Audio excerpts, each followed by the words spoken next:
ላይ ነው? መሻወር እየመጣን እያለ ስራ እንደሆነ ከዚያ መጥቷቸው ማነው ቤተሰብ እዚህ ያለው? ከትላንትና ወደ አንድ ቪዲዮ ሰርቼ ነበር። እሱም ምንድነው ወደ ሳዑዲ አረቢያ ለመግባት በየመን አቋርጠው ሲሄዱ የነበረ የመን ድንበር ጠባቂዎች ተኩሰውባቸው እንደሞቱና እንዲሁም እንደቆሰሉ ከፊሉ ተከፍሎ እንደቀረ ነበር የተናገርኩት። አሰላሙ አለይኩም ወራህመቱላሂ ወበረካቱ። ሰላም ቤተሰቦቼ እንዴት ናችሁልኝ? ሁላችሁንም ሰላም ብያለሁ። ቤተሰብ ይሄን ቪዲዮ ላይክ ሸር አድርጉልኝ። ከትላንትና ወደ ከሰራሁት ቪዲዮ ላይ ብዙዎች ውሸት ነው እውነት አይደለም ስትሉም ነበረ። እንግዲህ ወንድማችን ከ11ዱ 10ሩ ህይወታቸው አልፎ እሱ ብቻ እንደቀረ እንደዚሁም እሱ ደግሞ ባለበት አሁን በተኛበት አልጋ ላይ ቤተሰቦች እንዳያውቁ እንዳይሰሙ እንደዚህ ሆኖ እንኳን የሚጨነቀው ለራሱ አይደለም ለቤተሰቦች ነው። እኔን ወደ ሀገር ማስገባት የምትችሉ ከሆነ እባካችሁ በቻላችሁት አቅም ወደ ሀገር ያስገቡኝ፣ ለሀገር ለመግባት ፈቃደኛ ነኝ ሲል ተናግሯል። ነገር ግን ቤተሰቦች እንዳይሰሙብኝ እና ወደ ደንበር ደርሰን ልንሻገር ስንል ነው ደንበር ጠባቂዎች ተኩሰው እንደዚህ ግማሾቻችን እንድንቆስል ግማሾቻችን ህይወታቸው እንዳልፍ ያደረጉት ሲል ተናግሯል። ታዲያ ለዚህም እኔ በሰራሁት ቪዲዮ ላይ ለምንድነው ሙሉ ቪዲዮውን ማታለቅልን ወንድሞቻችንን እርማችንን ማናወጣ የምትሉ ብዙዎች አላችሁ። በመጀመሪያ አላህ ከመከራና ከሐዘን ይጠብቃችሁ። አላህ ከቀደረው ደግሞ ከየትም ቢመጣ መሸከማችሁን ወደ ኋላ አትሉም ትሸከሙታላችሁ። ነገር ግን ከመከራ አላህ ይጠብቃችሁ። በሳውዲ አረቢያ ወይንም ደግሞ ወደ ሳውዲ አረቢያ ሄደ በየመን መንገድ ሄደ ሁሉም ይሞታል ማለት አይደለም። ሴቱም ወንዱም ወደ ሳውዲ አረቢያ ገብተውበታል። አሁን ሀገራችንም እንደዚሁም ስደቱም እየተበላሸ ቢመጣ በባህር ነው ይበልጠው ወንድሞቻችን እህቶቻችን እየሄዱ ይሰሩ የነበረው። ታዲያ ለዚህ ምን ልላችሁ ፈልጌ ነው፣ በመጀመሪያ የምለቃቸው ቪዲዮ ለሰዎች ተደራሽነት እንዳገኙ ላይክ ሸር አድርጉ። እኔ ሙሉ ቪዲዮውን መፖስት የማልችለው በመጀመሪያ የዩቲዩብ ህግ ስለማይፈቅድ ሙሉ የሰው ቪዲዮ መጫን ስለማልችል እና ሰዎች ደግሞ ፎቶአቸውን ካያችሁ ማንነታቸውን ካወቃችሁ ወንድማችሁና ወይንም ደግሞ የእናንተ ቤተሰብ እንዳላደለ ታውቃላችሁ። ለዚህም እባካችሁ እኔ ደጋግሜ እናገራለሁ፣ ህጋዊ ሆናችሁ ወደ ሳውዲ አረቢያ መሄድ የምትችሉ ህጋዊ ሆናችሁ ወደ ዱባይ ሄዳችሁ መስሩ፣ ወደ ኩዌት ሄዳችሁ መስራት የምትችሉ ግዴታ በየመን ደንበር ህይወታችን ካላለፈና በየመን ወተን ካልቀረን እያላችሁ ያሳቀለብ እንደዚሁም ደግሞ ተራራ ላይ ማንቻውን በረሃ መንገድ ላይ ጥርር ያለ ቦታ ላይ ሞታችሁ ወርቃችሁ አስክሬናችሁ አይገኝ ወይም ደግሞ መሞታችሁ አይታወቅ ብዙዎች እንደዚህ እየሆኑ እየተገኙ ነውና በመጀመሪያ ወንድሞቻችሁ በባህር ብለው ሲሉ እናንተ 10,000 ሆነ 20,000 ሪያል ከፍለሽ ወንድምሽን ማንሳትሽ አይቀርም። ስለዚህ 10,000 አወጣሽ 15,000 ሪያል አወጣሽ ወንድምችን ህጋዊ በሆነ መንገድ እንዲሄድ መምከር ነው። ነገር ግን እኔ ካሁንም በፊት ደርሶብኝ ስላየሁት የባህር መንገድ በጣም ከባድ ነው። እንደዚህ የሞተ ሰው ስታው በጣም ድንግጣላችሁ፣ ታለቅሳላችሁ። የኔ ወንድም ነው የኔ ቤተሰብ ነው። ዛሬ ሳውዲ አረቢያ የገቡት ራሱ ከስንት አንድ ናቸው። ዛሬ በሰላም እየሰሩ ያሉት እንጂ ሰላም መስራት አቅቷቸው በሱ ብዙ ነገር እየተደራረጉ ይገኛሉ።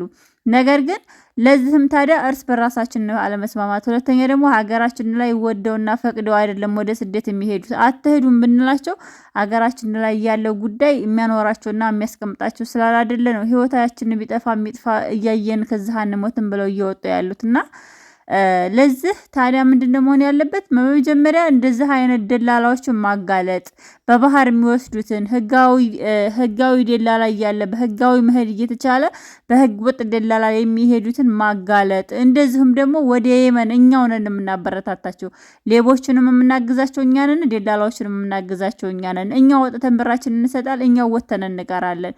ደላላ ግን የራሱን ሆር ሞልቶ ጠግቦ በልቶ ያድራል። ታዲያ የደሃ ልጅ የሚስኪን ልጅ በዚህ ሰዓት ህይወቱ እያለፈ ይገባል ሀገሩ። አስክሬኑ ማይገባለ መሞቱ ማይሰማለ አድራሻው የጠፋ ብዙ ሰዎች አሉ። ብዙ ሰዎች እውነት ለመናገር እናት በየለቅሶ ቤት ሀዘን ቤት ወደ ሰዓት የሰዎችን ሀዘን ልትደርስ ሳይሆን የራሷን ሀዘን ልታወጣ በጣም የምታለቅስ የምታነባ እናት አለች። እና እኔ አሁን ለታም ተናግሬያለሁ። እውነት ለመናገር እዚህ ቦታ ላይ ማንም ወዶ የሚቀመጥ ሰው የለም። ሁሉም ሀጅ ነው። ግን ሲሄድ ደግሞ የሚቀናውና የማይቀናው አለ። ወጥቶ በሰላም የሚገባለ ወጥቶ በሰላም የማይገባ ሰው አለ። አገርም ቢሆን እየኖረ ሰላም የማይኖር ብዙ ነገሮች የሚያሳልፍ ሰዎች አሉና ለዚህም አገራችን ላይ መኖር የማይችሉ ብዙ ሰዎች አሉ። ታዲያ እኔ ልላችሁ የምፈልገው እህቶቼ ያንቺ ወንድም በባህር ስለሄደ የኔ ወንድም በባህር ስለሄደ የኔ ወንድም አለሞተም ያንቺ ወንድም አለ ማለት አይደለም። የሰዎቹን አስክሬን ባየን ሰዓት የኔም ወንድም ሞቶ ይሆናል እያላችሁ ራሳችሁን አታቁስሉ። እኔ በጣም ነው ኮሜንታችሁን ሳነብ በጣም ነው የደነገጥኩት። ማለት እንደዚህ ባክሽ ለምን ሙሉ ቪዲዮውን አትለቂልንም? ለምንድነው ማንነታቸውን አውቀን እኛ ለራሳችን እርማችንን ማናዋጣ? ወንድምሽ ስለሄደብሽ ወንድምሽ በባህር ስለሄደ ወንድሜ ሞቷል እያልሽ ራስሽን አታጨናንቂ። አላህ ይጠብቀው። አላህ ከእንደዚህ አይነት መከራ ይጠብቃችሁ። ነገር ግን እኔ በጣም ያዘንኩትና የደነገጥኩት የዚህ ልጅ ቪዲዮ ስሰማ ምንድነው የደነገጥኩት?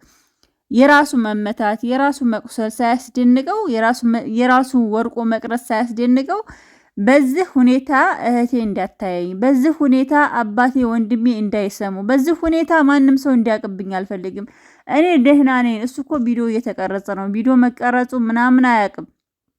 እና እባካችሁ እኔ እንደዚህ አደጋ እንደደረሰብኝ ሰዎች ቤተሰቦች እንዳያውቁ ነው ያለው። እንደዚህም እየሆኑ እየተሰቃዩ ወንድሞቻችንን ማዘናቸውና መጨነቃቸው ላይቀር ነገር ግን እምቢ ብለው የመን መንገድ ግዴታ ያህሉታል።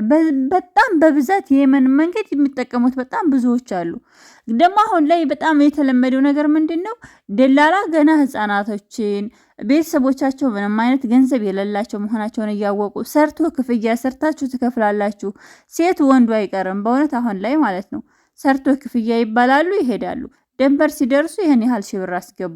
እናት በዛ መከራ ስቃያት የምትበላ ብዙ እናት አለች። ብዙ እናት እዳዋን የምታፍስ እናት አለች። እና እባካችሁ አሳልፋችሁ ራሳችሁን ለደላላ ከመስጠት በፊት ራሳችሁን ቆም ብላችሁ አስባችሁ መድረሻና መውዲያቂያ የት ነው? ምንድንስ ነው የሚያጋጥመኝ?